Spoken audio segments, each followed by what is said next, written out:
सम्माननीय सभामुखज्यू मार्फत सम्माननीय प्रधानमन्त्रीज्यूलाई केही प्रश्न सोध्न चाहन्छु। प्रश्न 3वटा छन्। प्रश्न नम्बर 1, शिक्षाको लागत क्रमशः घटाउँदै गएर निशुल्क पार्नुपर्नेमा यो सरकारले त शुल्क झन बढाइरहेको देखिन्छ। शिक्षाको पहुँचबाट गरिबलाई अझ परै धकेल्ने नीति सरकारले किन लिँदैछ?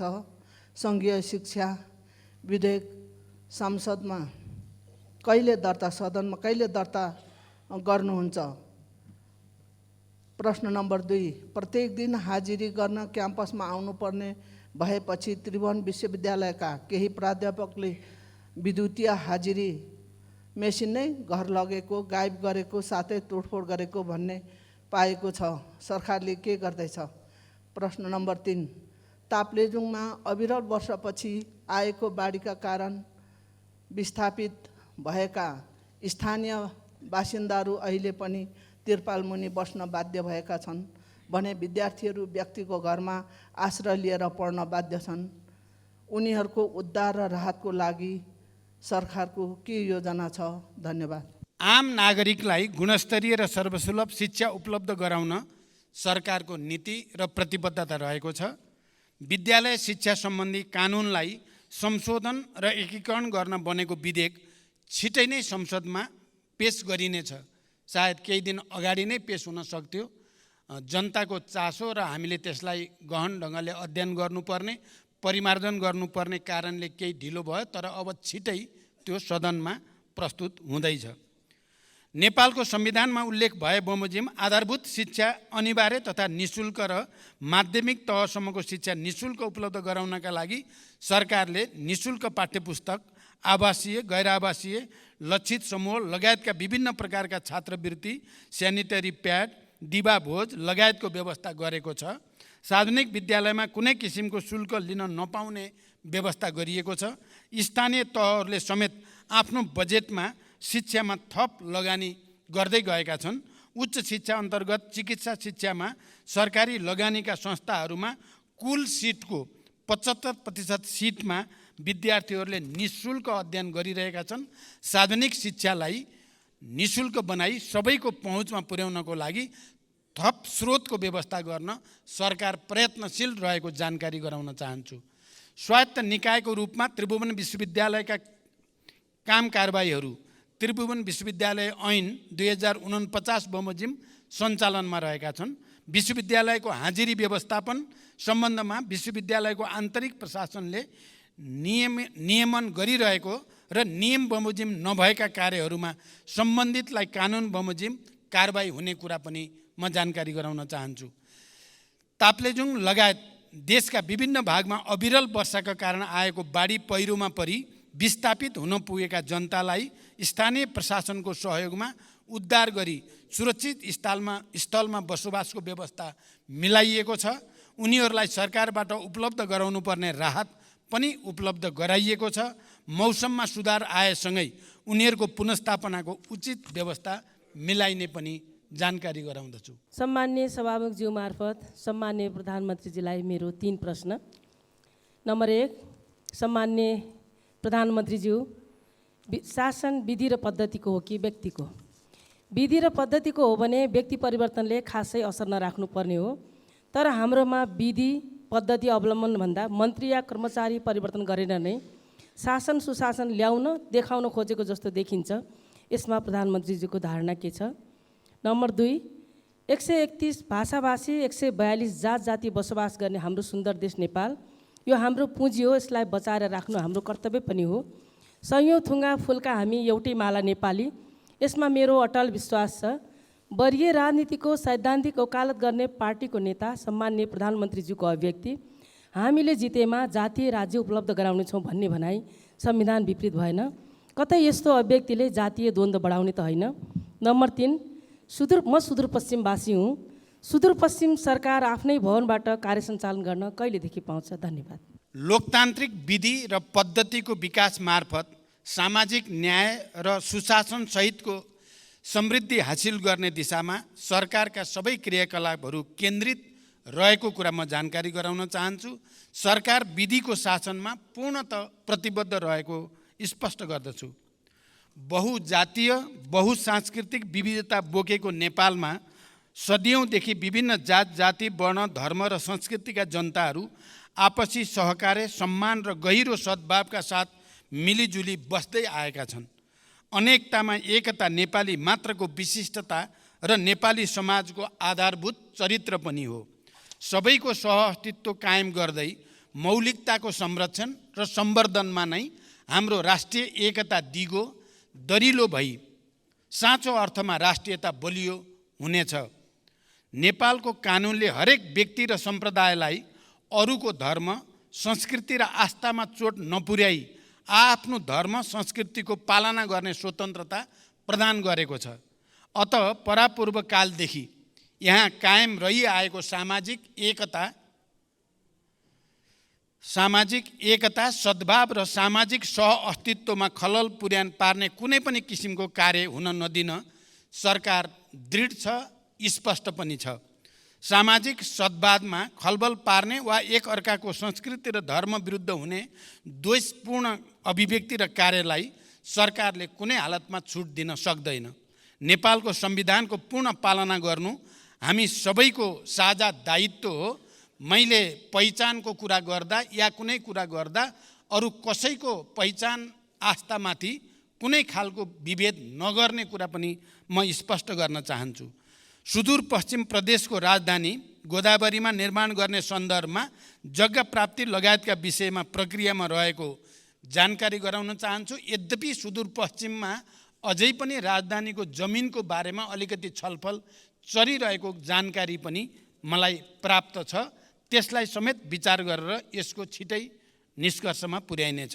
उपत्यका भित्र बढ्दो जनसङ्ख्यालाई व्यवस्थित गर्न रिङ रोड बाहिर नगरहरू र गाउँसम्म जोडिने सडक विस्तार गर्न नेपाल सरकारले मापदण्ड बनाई सडक विस्तार आयोजना बनाए तापनि आवश्यक बजेट विनियोजन नहुँदा वैकल्पिक सडक र नयाँ बस्ती विकासमा समस्या परेको छ।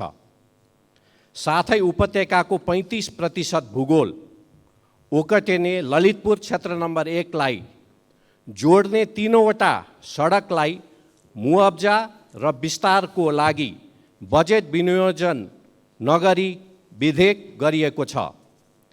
यी वैकल्पिक सडक र नयाँ बस्ती विकासलाई आवश्यक बजेट व्यवस्थापन गर्न सरकारको योजना के छ?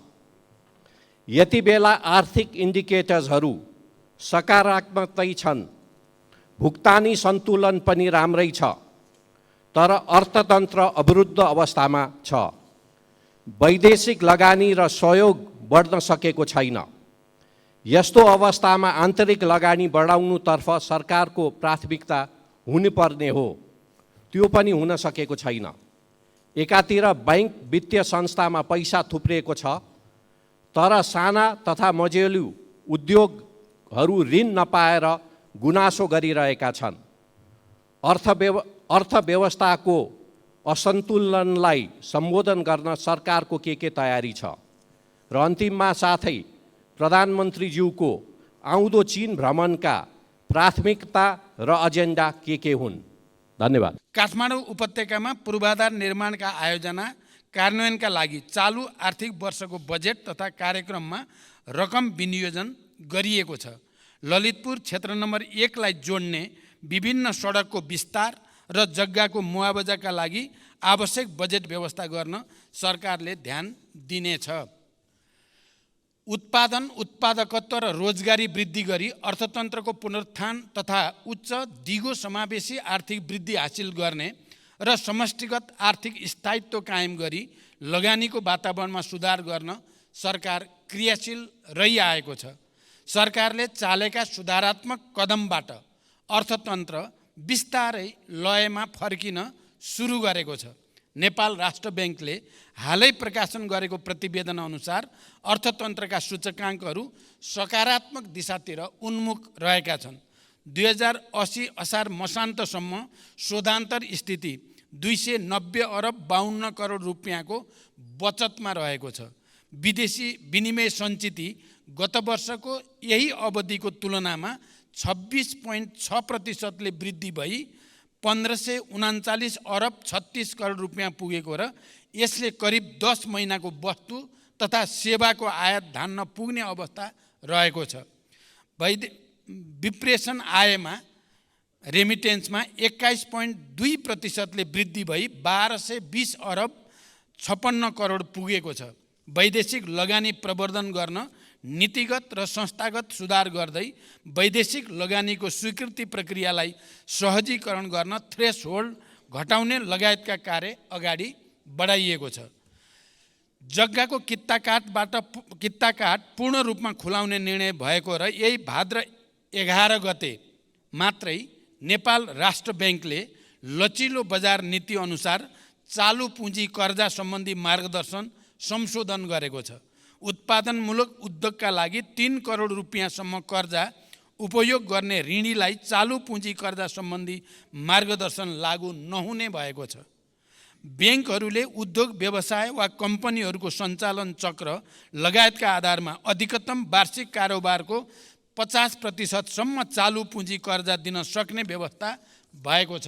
यसबाट उद्योग व्यवसाय क्षेत्रलाई प्रत्यक्ष लाभ हुनुको साथै आन्तरिक लगानी उत्पादन वृद्धि र बजारमा आर्थिक गतिविधि बढ्नमा सहयोग पुग्ने विश्वास गरिएको छ। यसमा हामी सबैको लामो समयदेखि जुन चासो र चिन्ता थियो त्यसलाई अधिकतम सम्बोधन गर्ने कोसिस भएको छ। निकट भविष्यमा हुने मित्र राष्ट्र चीनको भ्रमण दुई देशबीचको ऐतिहासिक सम्बन्धलाई थप उचाइमा पुर्याउँदै नेपालको सामाजिक आर्थिक विकासका लागि चीन नेपाल सम्बन्धलाई नयाँ गति दिने दिशामा केन्द्रित रहनेछ। भ्रमणका क्रममा यसअघि भएका सम्झौता र समझदारीहरूको कार्यान्वयनमा जोड दिइनेछ। नेपाल र चीन बीचको आर्थिक तथा व्यापार सम्बन्धलाई थप सधन बनाउने, दुई देशबीच रहेका सीमा नाकाहरूको सञ्चालनलाई प्रभावकारी बनाउने र नयाँ नाकाहरू खोल्ने विषयहरू पनि भ्रमणका क्रममा कार्यसूचीमा रहेका छन्। यसै गरी सडक, ऊर्जा, कृषि, विज्ञान तथा प्रविधि तथा व्यापार र विकास सहायता क्षेत्रमा कनेक्टिभिटी, कृषि, शिक्षा र स्वास्थ्य क्षेत्रका रूपान्तरणकारी परियोजनाहरूमा चीनको सहयोग विस्तारको विषय समेत प्राथमिकतामा रहनेछ। सम्माननीय सभामुख मार्फत सम्माननीय प्रधानमन्त्रीज्यूसँग मेरा केही प्रश्नहरू राख्न चाहन्छु। राष्ट्रिय गौरवका आयोजनाहरूमध्ये 2वटा आयोजना पुरा भएको देखिन्छ। 5वटा आयोजनाहरूको काम 75% सकियो भन्ने सुनिन्छ। बाँकी 17वटाको अवस्था के हो र कहिले पुरा हुन्छ? दोस्रो प्रश्न, प्रविधि, सिप र ज्ञान बिना दैनिक 2500 युवा विदेशिँदै छन्। प्रविधि र उद्यमशीलता विकास गरी प्रौद्योगिक शिक्षा दिने उद्देश्यका साथ स्थापनाको लक्ष्य लिएको मदन भण्डारी प्रौद्योगिक विश्वविद्यालयका लागि अघिल्लो सरकारले पूर्वाधार निर्माण तथा विकास समिति गठन गरेको थियो। 7 करोड बजेट पनि छुट्याएको थियो। राष्ट्रिय महत्त्वको यो आयोजना आज कहाँ छ र कहिले पुरा हुन्छ?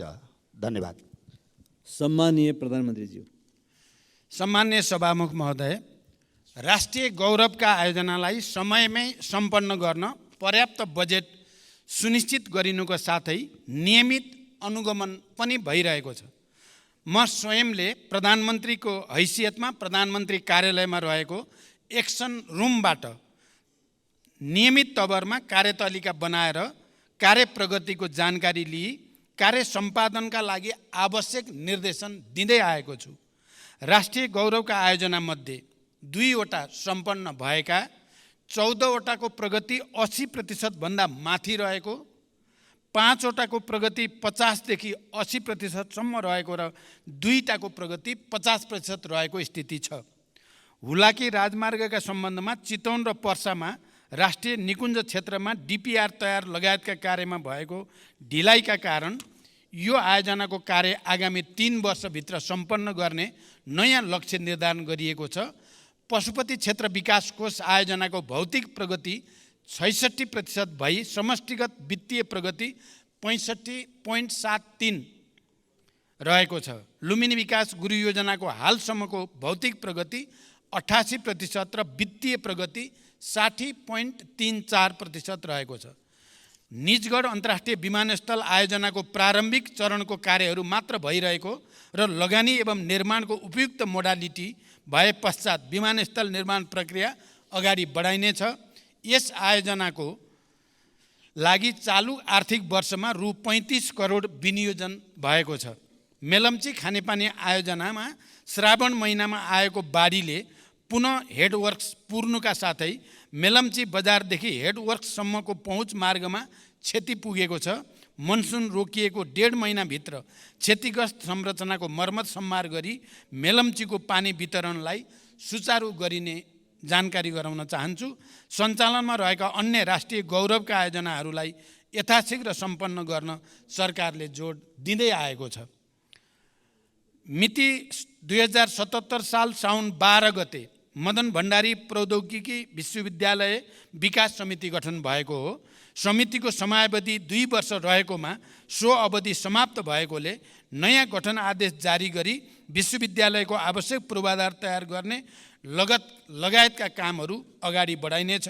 यस विश्वविद्यालयलाई चालु आर्थिक वर्षमा रु 2 करोड बजेट विनियोजन पनि गरिएको छ।